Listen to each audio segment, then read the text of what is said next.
Welcome back to my cramped pantry. My name is Christopher Height, and you are here for some unsolicited opinions from me.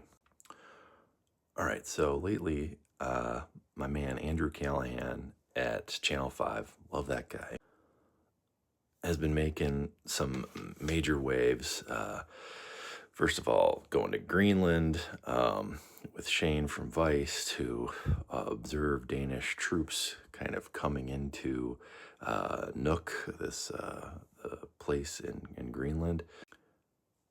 But more prolifically interviewing Nick Shirley, who YouTuber from Utah, recently exploded more than he had been previously because of amplification from high-ranking Republicans, including Donald Trump, J.D. Vance, and other conservative influencers online.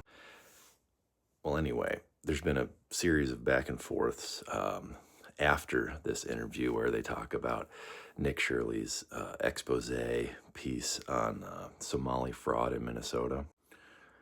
As a side note, a lot of the federal response, beefed up, increased federal response to what's happening in Minnesota was likely fueled by the rage that was created by this video, on top of other things. So one of the main facts that Nick Shirley claims in his videos, but also in this interview with Andrew Callaghan, is that of all the fraud in Minnesota, 89% of it is committed by Somalians or Somali Americans or whatever.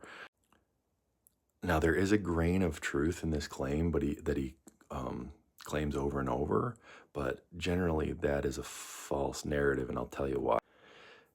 There was massive, hundreds of millions of dollars worth of fraud that happened and was already litigated in 2022, and this was shut down long ago, but there were about 70 people charged, and 50 or 55 of those people pled guilty or pleaded guilty.